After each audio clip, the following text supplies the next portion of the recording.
Hi everyone, welcome back to Kavitha Sugar and Spice. ഇന്ന് നമ്മൾ ഉണ്ടാക്കാൻ പോണത് ഒരു 3 ലെയർ ചായയാണ്. അതായത് ഏറ്റവും താഴത്തെ ലെയർ പാല്, അതിൻ്റെ മുകളിലായിട്ട് ചായ ഡിക്കോഷൻ, അതിൻ്റെ മുകളിലായിട്ട് അതിൻ്റെ പത. അപ്പോൾ അങ്ങനെയാണ് ഈ 3 ലെയർ ചായ ഉണ്ടാവുക. നമുക്കതെങ്ങനെയാണ് ഉണ്ടാക്കേണ്ടത് നോക്കാം.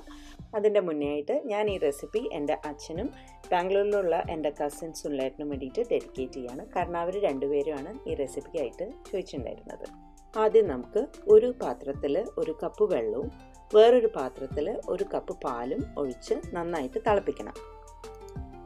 വെള്ളം തിളച്ചു തുടങ്ങുമ്പം നമുക്കതിലേക്ക് 2 ഗ്രാമ്പുവും 1 ഏലക്കായും ഇട്ട് കൊടുക്കാം.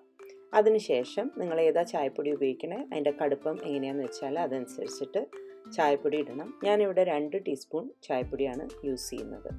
ഇത് ഒരുവിധം കടുപ്പുള്ള ചായപ്പൊടിയാണ്. അതിട്ടതിന് ശേഷം നമുക്കൊരു മീഡിയം ഫ്ലെയിമിൽ വെച്ചിട്ട് ഇതൊന്ന് നന്നായിട്ട് തിളയ്ക്കണം. ഒന്ന് ആ ഡിക്കോഷൻ നല്ല സ്ട്രോങ് ആയിട്ട് വരണം. അപ്പോൾ നമ്മുടെ പാലിവിടെ തിളച്ചു തുടങ്ങിയിട്ട് ഞാൻ ആ തീ ഒന്ന് ചെറുതാക്കിയിട്ട് അതിലേക്ക് തൽക്കാലം എനിക്ക് ആവശ്യത്തിനുള്ള പഞ്ചസാര ഇപ്പോൾ ഇടുകയാണ്. പഞ്ചസാര യൂസ് ചെയ്യാത്തവരാണെങ്കിൽ ആ സ്റ്റെപ്പ് സ്കിപ്പ് ചെയ്യാം.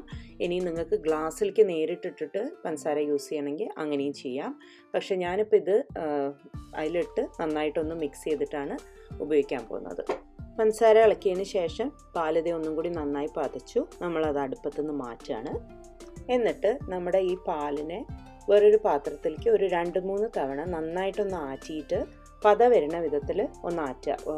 കുറേ തവണ ചെയ്യേണ്ട, അതിൻ്റെ ചൂട് തണിഞ്ഞു പോകും. അപ്പോൾ ഒരു 2-3 തവണ ചെയ്ത് നല്ലോണം പത അല്ലെങ്കിൽ ഫോം റെഡി ആയിട്ടുണ്ടാവണം. അപ്പോൾ നമ്മുടെ ലെയർ ചായയുടെ ഒരു ഇമ്പോർട്ടൻറ്റ് സ്റ്റെപ്പാണ് ഈ ചെയ്യണത് കേട്ടോ. അപ്പോൾ നമ്മൾ ഈ പതയോട് കൂടി തന്നെ വളരെ ഫാസ്റ്റായിട്ട് നമ്മൾ റെഡിയാക്കി വെച്ചിരിക്കുന്ന ഒരു ഗ്ലാസ്സിലേക്ക് ഒഴിക്കുക. അപ്പോൾ പതയോട് കൂടിയിട്ട് തന്നെ ഉണ്ടാവണം, എന്നാലേ നമുക്ക് ലെയേഴ്സ് ഉണ്ടാക്കാൻ പറ്റുള്ളൂ.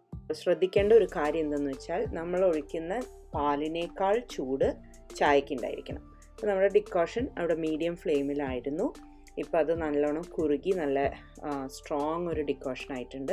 ഞാൻ അത് ആദ്യം തന്നെ അരിച്ചെടുക്കുകയാണ് ഒരു കപ്പിലേക്ക്.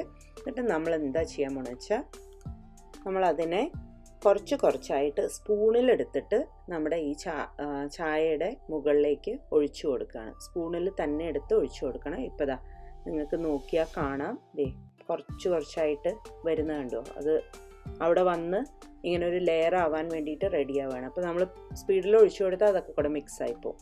അപ്പോൾ വളരെ മെല്ലെ കുറച്ച് ക്ഷമയോടെ വേണം ഇത് ഒഴിച്ചു കൊടുക്കാൻ.